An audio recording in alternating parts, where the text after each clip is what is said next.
வணக்கம். போன பதிவுல சீதா கல்யாணத்தை பத்தி போட்டிருந்தோம்.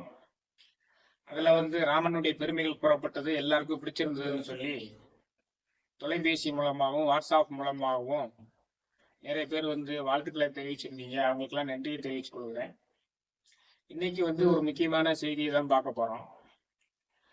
அந்த திருமால் கையில சக்கராயுதம் இருக்குது, எல்லாருக்கும் தெரியும்.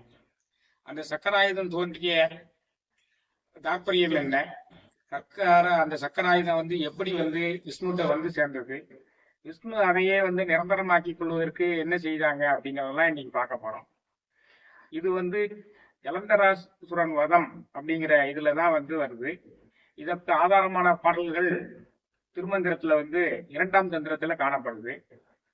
அதுல இருந்துதான் நம்ம இந்த செய்தியை உங்களுக்கு எல்லாம் நான் தரேன். அந்த பாட்டு, முதல் பாட்டு எங்கும் கலந்து என் உள்ளத்து எழுகின்ற அங்க முதல்வன் அருமறை ஓதிபால் பொங்கு சலந்திரன் போர் செய்ய நீர்மையின் அங்கு விரற்குறித்து ஆளி செய்தானே. இந்த ஆளிங்கிறது சக்கரத்தை குறிக்கிறீங்க. அப்ப சலந்திரன் கூட போர் செய்யறதுக்காக இந்த சக்கரத்தை சிவன் உண்டாக்குனாருன்னு சொல்றாங்க. இந்த ஜலந்திரன்கிறவன் யாரு அப்படிங்கறத முதல்ல பார்க்கலாம். அவர் ஒரு நாள் இந்திரன் சிவனை காணுவதற்காக வந்தார். அப்ப என்ன செஞ்சாரு, சிவன் ஒரு திருவிழாடலை நிகழ்த்துவதற்காக வேண்டி அவரு இடத்துக்கு முன்னாலேயே வயதான காவல்காரன் மாதிரி நின்றார்.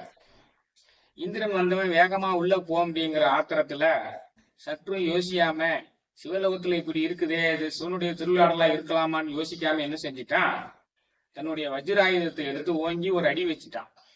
அந்த ஓங்கி ஒரு அடி வைக்கும் போது அதனால சிவன் சினந்து வெப்பமுற்று அதுல இருந்து ஒரு வேர்வை துளி திருப்பார்கடல்ல போய் விழுந்தது.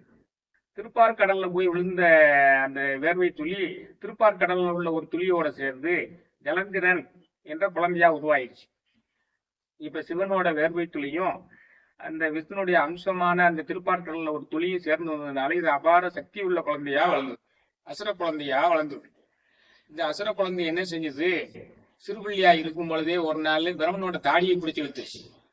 பிரம்மன் வழி தாங்க மாட்டாம ஒரு சொட்டு கண்ணீரை விட்டாரு. அந்த கண்ணீரையும் அது முழுங்கிருச்சு. அப்ப பிரம்மா விஷ்ணு சிவன் 3 பேருடைய சக்தியை கொண்டு வளர்ந்ததுனால இந்த ஜலந்திரன்கிறவன் மிக அதிகமான சக்தி உடையவனா அசுரனாக வளர்ந்துட்டான். வாலிப பருவம் வந்த உடனே பிருண்ணைங்கிற ஒரு கருப்பு கரசியை கல்யாணம் முடிச்சு பண்ணான். பிருண்ணை கற்புக்கு சிறந்தவள். அதுக்கு பிறகு என்ன செஞ்சான், எல்லாரையும் அடக்கி ஆகணும்னா நம்ம தவம் செய்து வரத்த வாங்கணும்னு சொல்லி பிரம்மனை நோக்கி தீராத தவம் செய்தான். பிரம்மனும் அவனுடைய தவத்திற்கு இணங்கி அங்க வந்த உடனே சாகா வரம் கேட்கணுங்கிறதுக்கு பதிலாக என்ன வரம் கேட்கிறான், என்னுடைய கற்புக்கரசியான மனைவி பிருண்ணை எப்பொழுது பிற ஆடவரம்பால் மனதை பறிகொடுக்கிறாளோ அந்த சமயத்துலதான் எனக்கு மரணம் வரணும் அப்படின்னு சொல்லி ஒரு வரத்தை வாங்குறான்.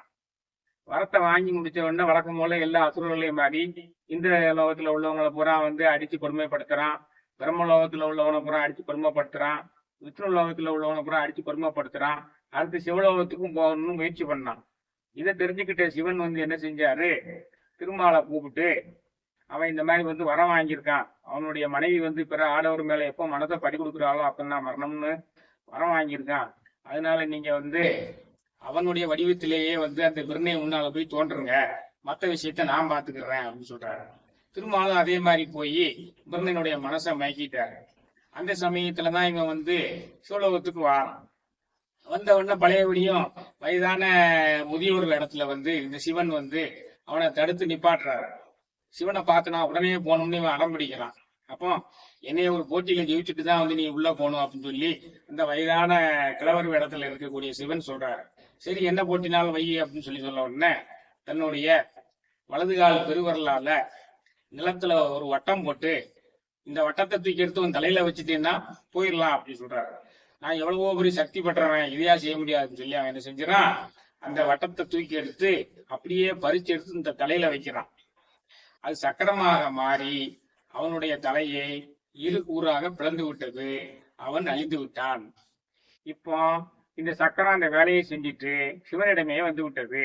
சிவன் அந்த சக்கரத்தை வச்சிருக்காரு. இதுதான் அந்த சக்கரம் தோன்றிய கதை. எங்கும் கலந்து என் உள்ளத்து எழுகின்ற அங்க முதல்வன் அருமறை ஆதிபால் பொங்கு சலந்திரன் போர் செய்ய நீர்மையின் அங்கு விரற் குறித்து ஆலி செய்தானே. இந்த பாடல் மூலமா தான் இந்த கருத்து நமக்கு கிடைக்குது. இந்த சம்பவம் நடைபெற்ற இடம் வந்து திருவில்குடி. இப்போ சிவன்கிட்ட உள்ள இந்த சக்கரம் வந்து எப்படி திருமால் கைக்கு வந்தது, அதுக்கு ஒரு பாடல் வச்சிருக்காங்க. ஆழி வளங்கொண்டு அயன்மால் இருவரும் ஊழி வளம் செய்ய ஒன் சுடர் ஆதியும் ஆழி கொடுத்தன் அச்சுதற்கு அவ்வழி வாழி பிரம்மருக்கும் வாழ் கொடுத்தானே சொல்லி சொல்லுது. இந்த பாட்டுல இருந்து உங்களுக்கு கேட்ட உடனே தெரியும், ஆழி கொடுத்தன் அச்சுதற்கு, அச்சுதனுக்கு வந்து சக்கரத்தை கொடுத்துட்டான், பிரம்மனுக்கு வந்து தட்டத்தை கொடுத்துட்டான் அப்படின்னு சொல்லி சொல்லுது.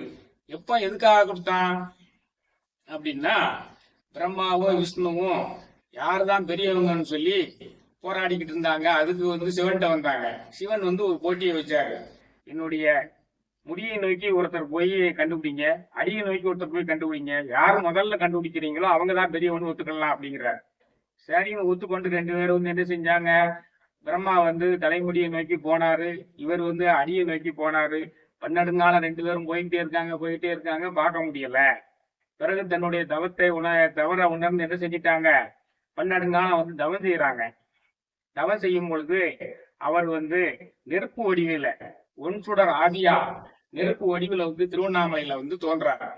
அப்ப திருவண்ணாமலையில 2 பேரும் வணங்கி தங்களுடைய அகந்தையெல்லாம் போனதுனால அவங்களுக்கு வேணுங்கிறத கொடுக்கணுங்கிறதுக்காக வேண்டி இறங்கி வரும் பொழுது சிவன் அந்த விஷ்ணுவுக்கு வந்து அந்த சக்கரம் வந்து வேணும்னு கேட்கிறாரு. நான் தான் காக்கும் வேலையை செய்யறேன், அதனால இந்த சக்கரத்தை என்கிட்ட கொடுத்துட்டீங்கன்னா வருங்காலங்கள்ல வந்து நான் எல்லாரையும் இந்த மக்களை துன்புறுத்தக்கூடியவங்களை காப்பாற்றுறதுக்கு பயன்படுத்திக்கிட்டு சொல்லி அந்த சக்கரத்தை கேட்டு வாங்கிட்டாரு. பிரம்மன் வந்து தண்டத்தை கேட்டு வாங்கிட்டாரு. இதுதான் வந்து அந்த ஜலந்தராசுரனை அழித்த அந்த சிவனால் தோற்றுவிக்கப்பட்ட அந்த சக்கரம் வந்து விஷ்ணுகிட்ட வந்த கதை. ஆழி வளம் கொண்டு அயன்மால் இருவரும் ஊழி வளம் செய்ய ஒன் சுடர் ஆதியும் ஆழி கொடுத்தவன் அச்சுதற்கு அவ்வழி வாழி பிரம்மருக்கும் வாழ் கொடுத்தானே என்கிற மந்திரத்துல இருந்து வருது. சரி, இந்த சக்கரத்தை வாங்கிட்டாரு விஷ்ணு. சக்கரத்தினுடைய சக்தி வந்து சிவனோட அம்சம் அல்லவா, அது தாங்க முடியாத அளவுக்கு சுமையா இருந்தது அவருக்கு, அது தாங்க முடியல. அப்ப அதுக்காக வேண்டி என்ன செஞ்சாரு, திருவிமலைங்கிற ஒரு தளத்துல போய் சிவலிங்கத்தை பிரதிஷ்டை செய்து தினந்தோறும் 1000 மலர்களை கொண்டு சிவபூசை செய்து வந்தார். இவருடைய பக்தியை சோதிக்க விரும்பிய சிவன் வந்து ஒரு நாள் வந்து 1000 மலர்கள்ல ஒரு மலரை வந்து எடுத்து வச்சிட்டாரு. இவர் வந்து அர்ச்சனை செஞ்சுக்கிட்டே வராரு. 999 நாமம் வந்துடுச்சு, 1வது 1000 ஆக்குறதுக்கு வழி இல்ல, தடைப்பற்றக்கூடாதுன்னு சொல்லி தன்னுடைய ஒரு கண்ணை தோண்டி எடுத்து வச்சுட்டாரு. அந்த அர்ச்சனை நிறைவு செஞ்சிட்டாரு. உடனே சிவபெருமான் எழுந்து ஓடி வந்து அவருடைய பக்தியை பாராட்டி, நீ வந்து தாமரைக்கு பதிலாக உன் கண்ணையே வச்சதுனால தாமரை கண்ணன் என்று அழைக்கப்படுவாய், தாமரை கண்ணன் கமலக்கண்ணன் 2 ஒண்ணுதான், உனக்கு என்ன வேணும் அப்படின்னு சொல்லி கேட்கும் போதுதான் அந்த சக்கரத்தை வந்து நீங்க கொடுத்துட்டீங்க, அதை தாங்க முடியல, அதனால அதுக்குரிய தாங்குறதுக்குரிய சக்தி வேணும் சொல்லி கேட்கிறாரு. சக்கரன் தன்னை பெற்றனல் தாமோதரன் தானும் சக்கரன் தன்னை தரிக்க ஒண்ணாமையால் விக்கரன் தன்னை விரும்பி அர்ச்சிக்க தக்கனல் சக்தியை கூறு செய்தானே அப்படிங்கிற திருமந்திர பாடல்ல தான் இந்த செய்தி நமக்கு கிடைக்குது. ஆக இதுதான் வந்து ஜலந்தராசனையை வரம் செய்வதற்காக வேண்டி சிவன் அந்த சக்கரத்தை தோற்றுவித்ததும், அந்த சக்கரம் வந்து விஷ்ணுவிடம் போய் சேர்ந்ததும், விஷ்ணு அதை நிரந்தரமாக தாங்கிக் கொள்வதற்காக சிவனிடம் தன்னுடைய அந்த சக்தியை பெற்றதற்குமான ஒரு சம்பவம். இதுல இருந்து என்ன செய்யுது, நான் பெரியவன் நீ பெரியவன்னு போட்டி போடக்கூடாது, அகந்தையை விட்டு அழிச்சிடணும், தீய சக்தியில அழிக்கிறதுக்கு இந்த சக்கரத்தை வந்து பயன்படும் அப்படிங்கறதுதான் என்னுடைய தாற்பயம். இத தீய சக்தியில அழிக்கிறதுக்கு வந்து பிரம்மா விஷ்ணு சிவன் 3 பேருமே வந்து இணைந்துதான் செயல்பட்டு இருக்காங்க.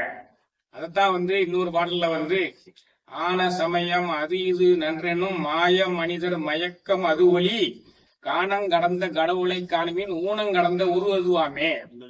இறைவன் வந்து ஒரே ஒருவன் தான் இறைவனே, அவன் தான் பல்வேறு சக்திகளாக இருக்கிறானே தவிர எல்லாம் ஒன்றுதான் அப்படிங்கறதுதான் நம்ம அறிந்து கொள்ள வேண்டிய விஷயம். சிவம் பெருசா வைணவம் பெருசா எல்லாம் போட்டி போடக்கூடாதுங்கிறது நம்ம தெரிஞ்சுக்கிட வேண்டிய ஒரு விஷயம். இந்த சுதர்சன சக்கரத்தை வழிபட்டோம்னா வந்து தீமையிலிருந்து நாம் வெற்றி கொள்ளலாம். ஓம் சுதர்சனாய வித்மகே ஜுவால சக்கராய தீமகி தன்னோ சக்கர பிரஜோதயாத். ஓம் சுதர்சனாய வித்மகே ஜுவால சக்கராய தீமகி தன்னோ சக்கர பிரஜோதயாத் என்ற அந்த சக்கரத்திற்குரிய காயத்ரி மந்திரத்தை சொன்னால் தீயவர்கள் நம்மளை அழுகாமல் அதுவரை நம்ம கவசம் போல் காக்கும். இத்துடன் இந்த செய்தியை முடித்துக் கொள்கிறேன். எல்லோரும் வந்து சேனலை சப்ஸ்கிரைப் செய்யுங்கள். நன்றி, வணக்கம்.